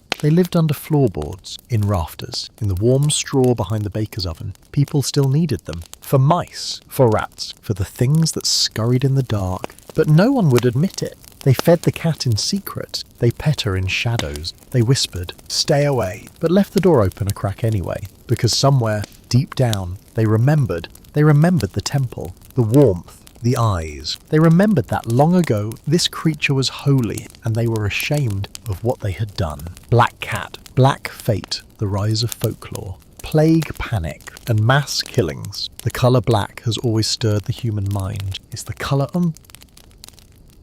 of night, of the unknown, of the absence of light, and sometimes of imagined evil. And for the medieval mind, the black cat embodied it all, shadows and superstition. Long before microscopes and medicine, people turned to stories to explain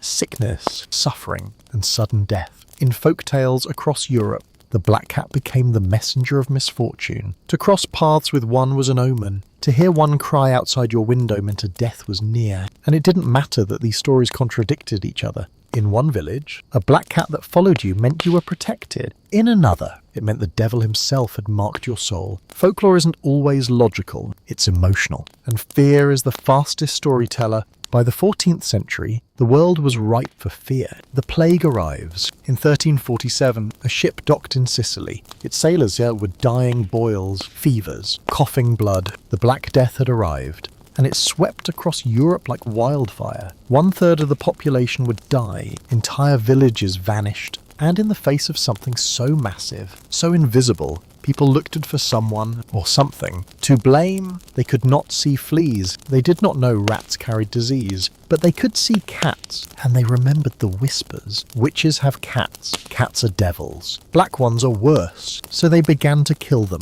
The Great Cat Culls. Records from England, France, and parts of Germany show mass slaughters of cats. During plague years, in some towns, they were rounded up and burned. In others, children were encouraged to throw stones at any feline seen at dusk. The idea was simple. If you kill the devil's messengers, perhaps the devil will leave. But there was a cruel irony at play, because cats, in truth, were nature's first defense against the real culprits. Rats. As cat populations fell, rat numbers soared, and with them, the fleas, and with the fleas came more death. in trying to kill the darkness. They had only fed it. Ghosts in the alley. Some people remembered, some people resisted. In the margins of books scrawled by monks are tiny drawings of cats, not monstrous, but peaceful, curled, content, silent, a secret rebellion, perhaps a whisper of apology in ink and parchment. In coastal towns, sailors still kept cats aboard. They did not care for rumours, only results, and the cats kept the rats from chewing through ropes. Sails, grain,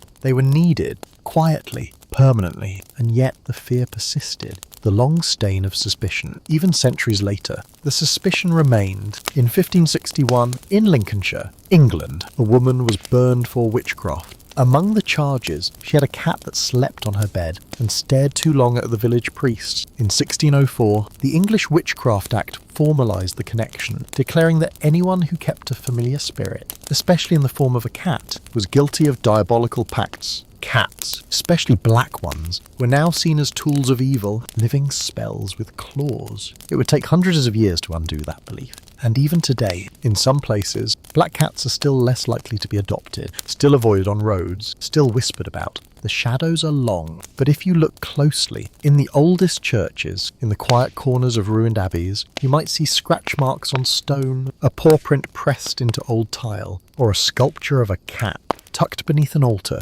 unlabelled, unpraised, but undeniably there. They are the ghosts of companions, the watchers who were once worshipped, then hunted, and still somehow remained. The witch's companion, cats in trials, torture, and folklore. They say the eyes never lie, and if that's true, then perhaps it explains why people feared cats most when they stared, unblinking, observant, as if they saw something no one else could. In the firelit courts of medieval Europe, that stare would be used as evidence, not of wisdom, but of wickedness, whispers in the shadows. By the 15th century, fear of witches had reached a fever pitch. Across Europe, trials were held, not for theft or murder, but for whispers she healed a child too quickly. She knew the weather before it came. She walked alone in the woods, and often she owns a cat. That one detail, so small, so ordinary, became a mark of suspicion, because by now everyone knew what it meant. A woman with a cat. She had a familiar, and a familiar was no animal at all. It was a demon in disguise. The trials begin. Court records from the 1400s to 1700s are full of strange accusations, but among the most bizarre are the ones involving animals. One account from Würzburg, Germany, 1628. She kept a black cat which licked milk from her finger. The cat vanished when the priest arrived. Another from Essex, England, 1582. She named her cat Satan. It spoke to her at night, and her neighbour's butter would not churn the next morning. And another from Scotland. A shadow followed her home each night. It mewed. The livestock began dying. It was the beast of the devil. These trials often involved torture, and under pain and fire. The accused would say anything, even confess that their cat had whispered to them, or turned into smoke, or drank blood. The line between nightmare and testimony disappeared. Torture, confession, and the cat. Sometimes the cat was present, and it did not understand what was happening. It meowed. It struggled. But to the inquisitors, this was proof. See how it cries. It knows it's been found out. There are records of cats being tortured alongside their owners. Hung, burned, or drowned. In a few ghastly accounts, the animal was placed in the same cell, forced to starve as a warning, a way to break the witch's spirit. They believed that by harming the cat, they could sever the witch's power, but there was no power to sever, only an innocent bond between a lonely woman and a creature who never judged her, the familiar's folklore. Even outside courtrooms, the myth of the cat as a witch's helper grew in ballads. The cat appears by moonlight, carrying messages, sitting on broomsticks, licking potions from bowls of bone. Children were told not to look a cat in the eye for too long. It might steal your name. Some said, it might remember your sins, said others. Cats were blamed for stillborn calves, spoiled milk, sudden fevers, bad dreams, windstorms. One Scottish rhyme warned, if the cat walks across your path, turn back, lest you meet death's wrath. The logic was never questioned, only the fear was real, silent resistance. Yet not everyone believed the tales. In the quiet corners of Europe, some still kept their cats quietly, gently. Fishermen brought them aboard boats, nuns kept them in gardens, farmers left out scraps at night. pretending it was for the birds, and some of the accused, even under threat of death, refused to denounce their cats. She has harmed no one. One woman whispered before her execution, "She only came when I cried." It was not just the animal they were defending, it was the last thing in the world that had ever shown them tenderness. The cat remains. Despite centuries of blood and fire, cats never vanished. They endured, they adapted. They walked through burned villages, sat beside crumbling chapels, and waited for the madness to pass. And in time, it did. The laws changed, the trial stopped, and the cat, the supposed demon, climbed back onto the windowsill and closed her eyes. She bore no grudge. She remembered, perhaps, but she did not judge, because the cat never needed our approval, only a place to rest. A quiet rebellion. The fire burned long, but not forever. As the centuries turned, the winds of thought began to shift, not through loud proclamations, but through small gestures, private kindnesses, and gentle rebellion. A noblewoman, deep in a French chateau, painted her beloved cat into the corner of a family portrait. Ears perked, tail curled, a monk in Flanders, alone in a cold scriptorium,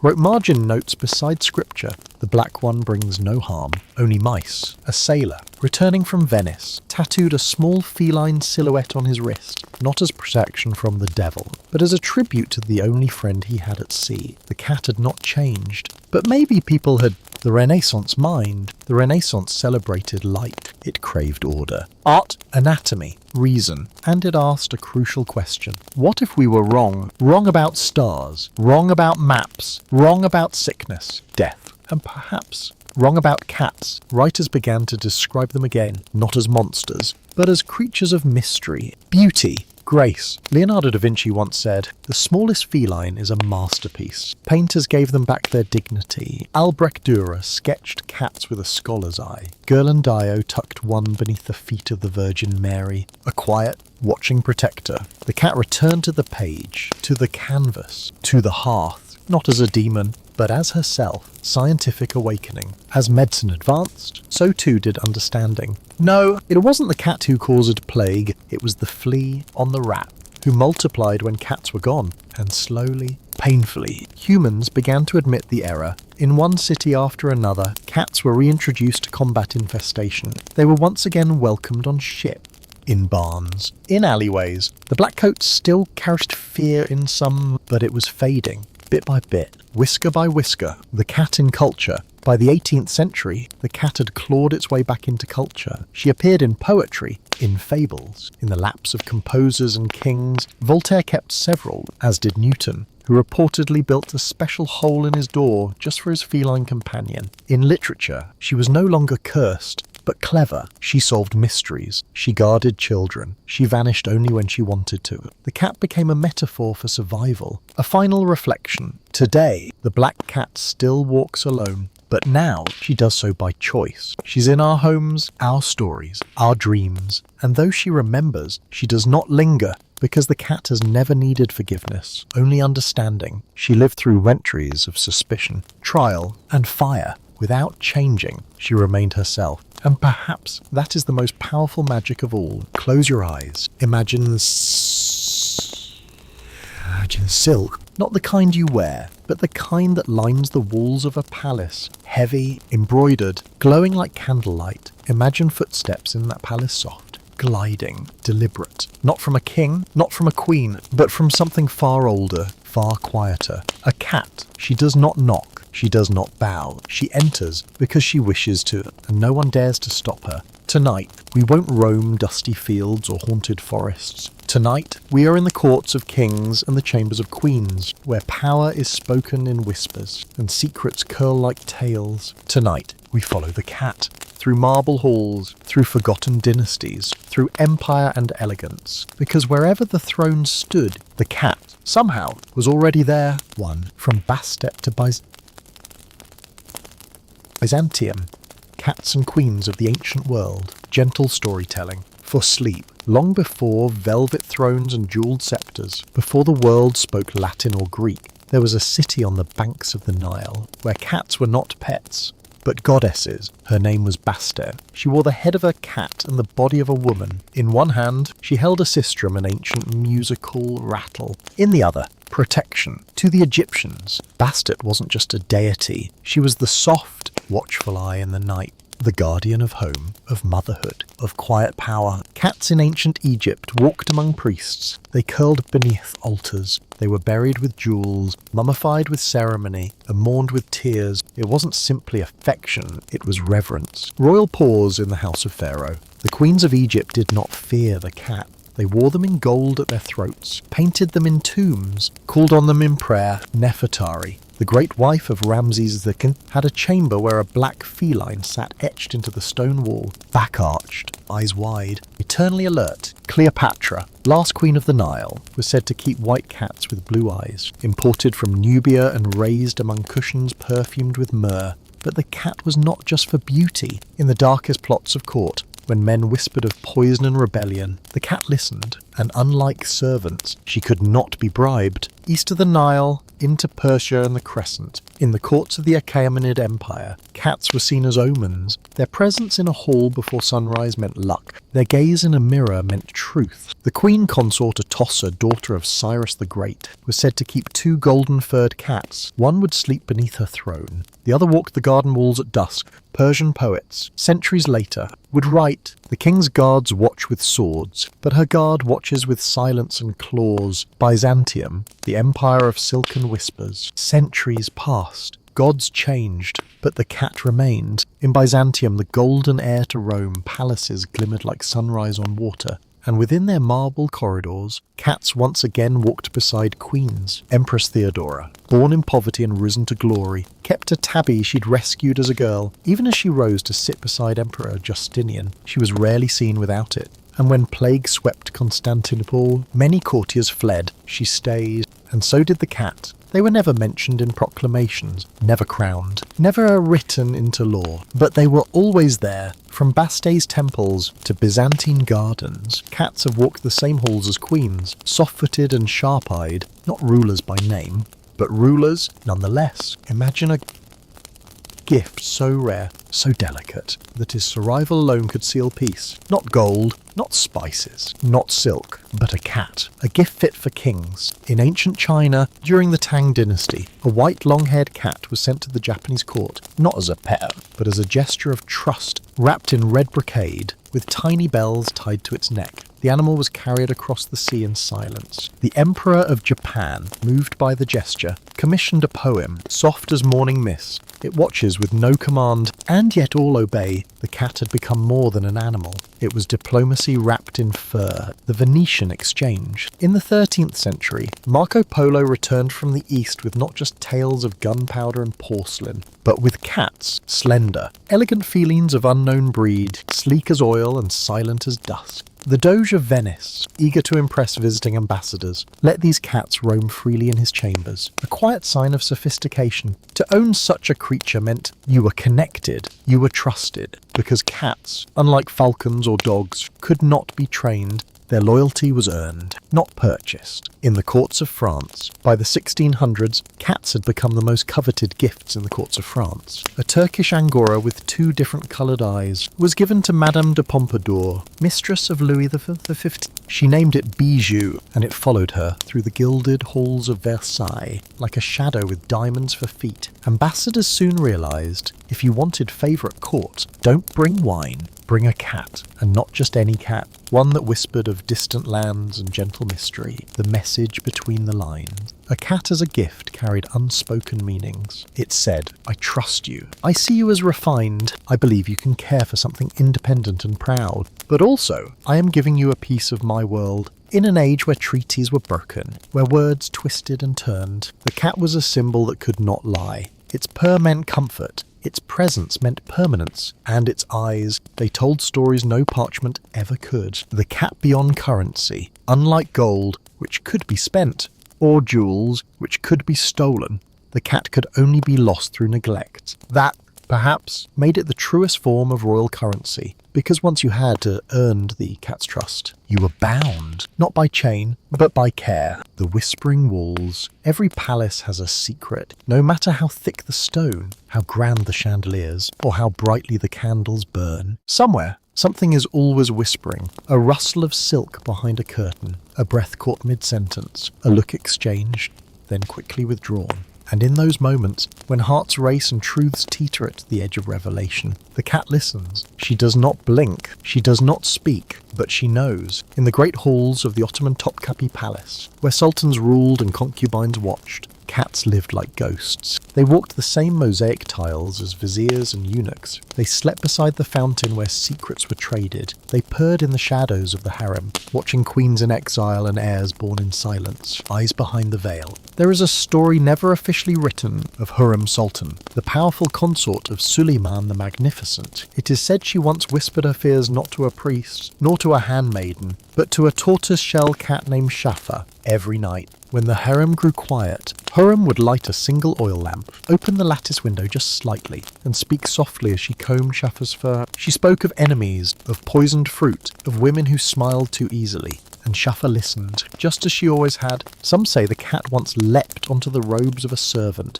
interrupting a tray of sweets meant for the Sultan. The tray was discarded, the servant vanished, and the Sultan lived. Coincidence, or the intervention of the throne's silent guardian. When walls have ears and whiskers. In Renaissance Italy, intrigue ran as freely as wine. Palazzo corridors echoed with plots, and sometimes, when a dog barked or a knight dropped his gauntlet, a cat would be sitting just out of reach, tail flicking in perfect rhythm. In the Medici court, Caterina de' Medici was known for her sharp tongue and sharper instincts, but few knew her true confidant was a Siamese cat named Lucrezia. Lucrezia slept at the foot of Caterina's bed, but wandered freely during the day. No guard could stop her. No door was ever closed for long. Lucrezia was present the night a cup was laced with belladonna. She was present when the queen wept behind closed doors. And when the king's mistress was found weeping in the garden, Lucrezia was seen beside her, gazing, not judging, always watching, always knowing. Isolation, not solitude. Power isolates. Even emperors, even queens, even gods on earth find themselves alone.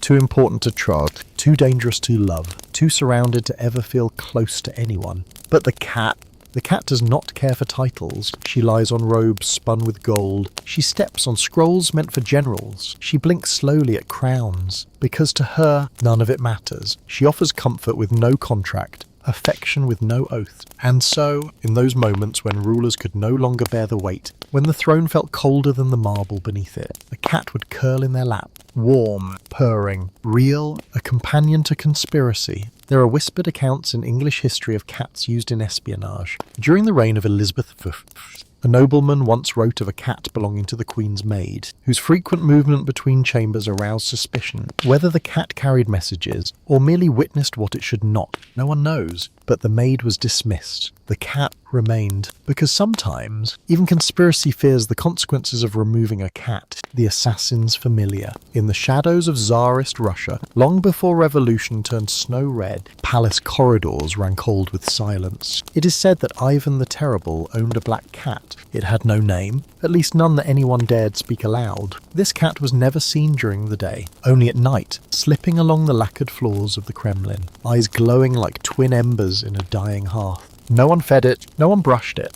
and yet it always looked well fed and gleaming. When ministers disappeared, when rivals fell mysteriously ill, the cat was always nearby, purring in the doorway or resting atop a pile of sealed letters. Coincidence? Perhaps. But some servants swore the cat would sit beside Ivan before executions, its tail twitching exactly 3 times before he gave the command. When silence was survival, there were moments in history when to speak meant death, when even servants feared the echo of their own footsteps. And yet, the cat walked. She did not knock. She did not bow. She did not stammer over her words. Where humans needed approval, the cat asked for none. That made her both invisible and unforgettable. In the winter palace of Catherine the Great, a grey cat was said to slip between the private apartments. Catherine, a ruler of immense strength and strategic grace, once told a foreign ambassador, "There is only one creature in this palace that I cannot command, and she purrs, a mirror for the crown."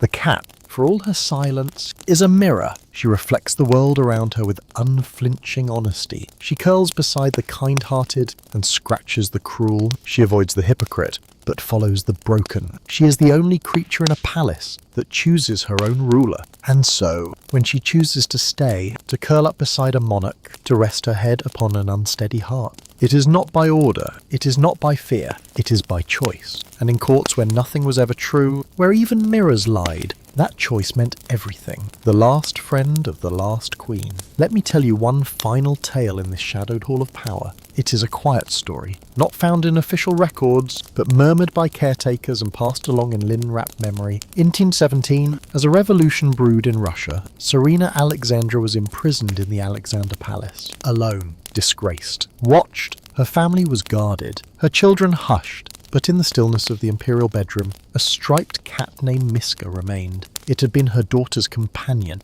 but now it was hers. In her final months, as the empire crumbled, as letters were burned and portraits turned to the wall, Alexandra sat quietly with Miska. They say the cat purred even as the soldiers barked, that it curled in her lap when the world outside shattered, and when she was finally led away, Miska did not follow, but neither did it run. It simply watched, eyes unblinking, tail still, heart unbroken, because some loyalties, especially those unspoken, end only when the silence becomes eternal. A cat in the canvas. Let your mind rest now. Let it wander through a gallery. Golden frames, quiet footsteps, the hush of history clinging to each brushstroke. And look, not at the king with his sceptre, nor the queen in her corseted poise. Look lower, there, curled at the hem of her gown, resting by the foot of a throne, or sometimes looking straight out at you from the shadows. A cat, tiny, silent, constant. You see, even when not the subject, cats always found their way into the frame. The brush obeyed the paw. During the Dutch Golden Age, when light and shadow became poetry and oil paint, cats sat beside harpsichords, milk jugs, and windows. To the eye of the courtly viewer, they were symbols of domesticity, of seduction, sometimes even of rebellion. But to the artist, they were a challenge to paint fur that shimmered like real life, to catch a look that no human ever fully owned. Johannes Vermeer never painted a cat, but his contemporaries did, and some whisper it was because his cat refused to sit still, a creature too regal to be captured on command. Tapestries and thrones. In France, the goblins' workshops wove royal tapestries of hunting scenes and mythic conquests. Yet among the spears and stags and golden deer, if you look close enough, you'd find a pair of ears, triangular, alert, a cat perched high on a ledge, or nestled in the fold of a noblewoman's robe. Not the hunter, not the prey, but the observer, the creature that saw the whole drama unfold and never spilled a drop of blood. Fashion purrs. At Versailles, where perfume drowned politics and wigs towered like wedding cakes, cats became fashion. Madame du Barry once commissioned a lace collar for her Persian cat. It cost more than most servants made in a year. Marie Antoinette's favourite slippers were said to be lined with the likeness of her cat embroidered by candlelight. In England, Queen Victoria's royal portrait featured her holding not a sceptre, but a white kitten named White Heather. The message was clear. I am powerful, yes, but I am also tender, capable of commanding armies and brushing a cat. It was not just royal, it was modern. And across the empire, women took note, a muse in the margins. In illuminated manuscripts, hidden among the prayers, you'll sometimes find a paw print literally. Scholars now believe cats often walked across vellum while monks wrote. In some texts, you'll see a smudge where ink was spilled, and then a small, precise footprint. No one corrected it. No one scolded the cat. Because even in monasteries, among men sworn to silence, the cat was a welcome guest, a whisper of nature. In a world of parchment and precision, when artists painted themselves and their cats, it wasn't just rulers, artists too often included their feline companions. Leonardo da Vinci sketched dozens of cats, each more fluid than the last. A tail mid-swish, a paw raised, as if the cat might leap off the page and vanish into the workshop. Goya painted his own tabby. So did Klimt. Even Picasso, though his were angular and full of chaos. Each brushstroke not only captured the cat, but also the soul of its owner, because to paint a cat truly was to admit that something in you remained untamed. The feline legacy. Centuries pass, palaces fall, empires fade, crowns are melted down, repurposed, or forgotten. But in galleries and museums, behind the velvet ropes and under glass domes, the cats remain, on canvas, still watching, in sculpture, still poised, in thread, still winding between the hems of eternity. What they witnessed, the arguments, the alliances, the assassinations, may never be fully known, but what they became, symbols of quiet power, emblems of regal grace, that remains carved in memory, the final portrait. In Vienna, in a small museum tucked behind a flower market, there hangs a portrait, not of a king, not of a queen, but of a grey tabby, seated proudly on a red velvet cushion, crowned only by the sunlight slanting through a high window. No name is listed, no date, only this inscription, scrawled in faded Latin: Vidit omnia, tacuit semper. She saw all, she said nothing, and in that silence, there lies the secret of royalty itself. Imagine.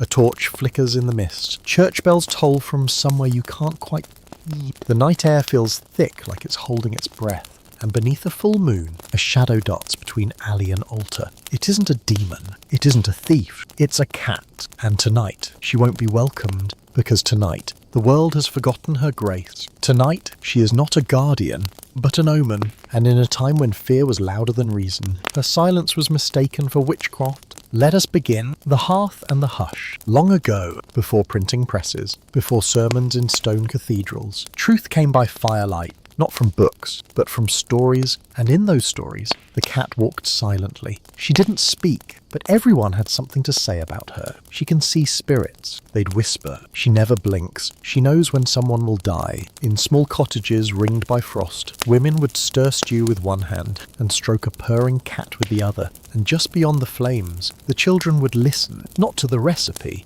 but to the warning, when purring meant portent. By the 12th century, cats had grown too mysterious, too quiet, too still, too hard to control, and anything that couldn't be controlled became suspicious. It began subtly, a cat that refused to leave a graveyard, a cat that followed only widows, a cat that vanished before a storm. Soon, these became signs, not of wonder, but of warning. The black cat arrives. There were always black cats, but not always bad luck. In Egypt, they were sacred. In Rome, they were fortune.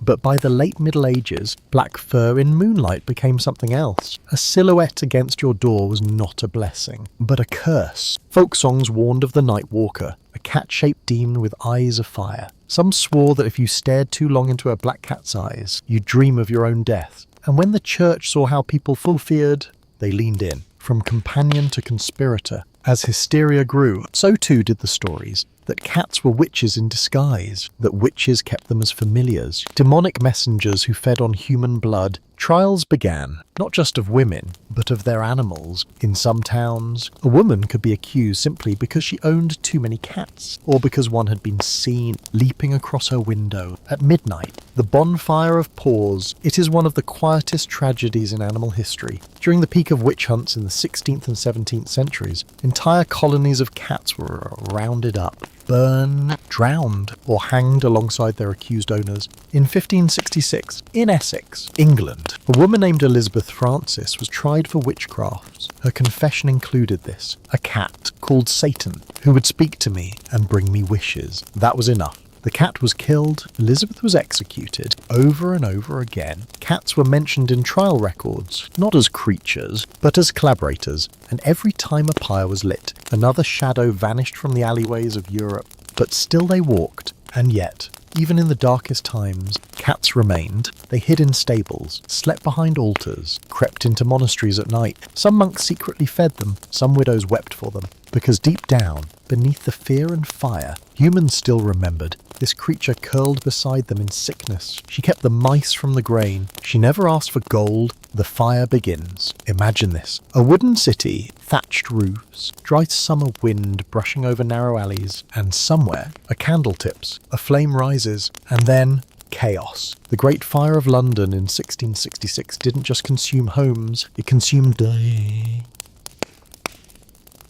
logic in the panic. Blame needed a name, and sometimes that name had whiskers. Witches' agents, they whispered. They run through fire and never burn. Some claim that cats had started the blaze, that their eyes gleamed with unnatural foresight, that their silence meant they knew something, but would not speak. In reality, they were simply running from flame, from smoke, from people, famine, fear, and feeling absence. Before the fire, there was famine, and with famine rats, and with rats plague. But during the height of witch hunts, many towns had killed their cats, out of fear, out of suspicion. So, when grain spoiled and pestilence rose, there were fewer cats left to keep the rats away, and so the sickness spread. Some historians today argue the persecution of cats may have indirectly helped the bubonic plague flourish. Irony, soft-footed and cruel, of superstition and scratching posts. In the French countryside, peasants left out bowls of milk for the spirits. They didn't call them cats, but they came on 4 legs, with tails curled like question marks, and eyes like oil lamps. In Eastern Europe, a belief took root. If a cat stared too long at a baby, the infant would fall ill. If a cat leapt over a corpse, the dead might rise. These weren't fears born of malice, but of trying to make sense of the world. In every corner of life that humans couldn't explain, they looked for signs, and often they saw cats from village to vault. Yet while villagers feared, elites collected. In Prague, Emperor Rudolf the obsessed with the occult, kept a black Persian cat by his side at all times. He claimed it could detect poison. Some said it had saved his life more than once. At the Vatican, Pope Clement VIII kept a grey tomcat, who allegedly hissed only at corrupt cardinals. And in Spain, a noble family was buried alongside their cat, its paw etched onto their tombstone. In secret, reverence continued, but it was hidden, silent, like the cats themselves. Scraps and sanctuary. As cities rebuilt from fire and famine, some cats found protection again. In Italy, street cats were fed at monastery walls. The monks said nothing, but always left scraps. In Poland, a cathedral built a small wooden door. Only cats could enter. They never spoke of it. But every night, one would slip in, curl beneath the altar, and sleep under stained glass. Because even when hunted, cats found sanctuary, not always in law, but in love, the shadow that remained. By the end of the 17th century, the worst of the trials had passed. The fires dimmed, the cries faded, but something lingered, a suspicion. A pause in their alley, a whisper at midnight. Though cats had returned to homes and hearths, they never again held the same innocence. Once a creature is blamed for your nightmares, you never quite forget, but neither do they. And yet, despite all that, they stayed. That is perhaps their greatest mystery. They stayed, the square before dawn. It begins in silence. A cobblestone square, veiled in mist, torches lit but not yet burning high, and in the centre, a platform of rough-hewn wood. They call it justice, but to the cats, it smells of iron, of fear, of things that once breathed. They gather along the edges, quiet as shadows, perched on barrels, threading through legs, waiting, not to pounce, not to feed, but to witness. The cat as spectator. Execution squares in early modern Europe were not just for humans. Cats came too, not as part of the spectacle, but as observers. Some say they were drawn by the crowd, others by the scent of blood. But many whispered something else, that cats saw what others could not, that they recognized the innocent, that when a cat turned its back before a hanging, a soul was wrongly taken. In France, midwives claimed a black cat once mewed 3 times before a young girl was burned for witchcraft. They called it coincidence, others called it prophecy, the religious reckoning. Churches were not kind to mystery, and cats, they were walking riddles. By the 1600s, sermons often included feline metaphors. Beware the silent watcher. They'd say, Lucifer prowls as a lion, or sometimes as a household cat. It was meant as symbolism, but people listened literally. In Spain, during the Inquisition, owning more than 1 cat could be considered grounds for suspicion. A woman named Isabella Morales, an herbalist near Toledo, was tried in 1624. Evidence against her. A cat who scratched the priest during confession, a black one. That was enough. The folklore deepens. In Germany, legends rose of cats who followed executioners home, that if they entered the house, a death would come within 3 days. In the Netherlands, people placed a shoe upside down on their doorstep to keep the gallows cat from bringing bad omens. Even children's rhymes grew darker. A cat who watches you at night might see your soul in dying light. Parents whispered it like a lullaby, not to soothe, but to warn. A place beside the gallows. In Edinburgh, near Grassmarket Square, a tavern was once known as the Silent Paw. Its name came from a legend. A cat who slept beside the scaffold for 20 years never meowed, never left. Each morning, it returned. Each evening, it vanished. Some said it was a ghost. Others believed it was a witch trapped in feline form. But the barkeep said only this: she waits for someone who never got justice. The tavern burned in 1732, but the story lingered, soft as ash on the wind, memory etched in stone. Today, in some forgotten corners, there are still carvings, weathered by rain, half lost to time, stone reliefs of cats beneath gallows, eyes wide, tails curled, silent. The past cannot be rewritten, but in the stillness of those carvings, there is recognition, not of guilt, not of power, but of presence. Cats were there, not as demons, not as angels, as angels, but as creatures who stayed, even when the world became cruel, and sometimes that staying was everything. The cat behind bars. Imagine a prison cell, cold stone walls, a sliver of sky through iron bars, the sound of chains, of coughing, of prayers whispered through cracked lips, and then a soft noise pours on dust. A cat. She slips between the bars, not to judge, not to free, just to be there. And in a place where even the sunlight is rationed, her presence feels like mercy. Feelings and forgotten prisoners across Europe.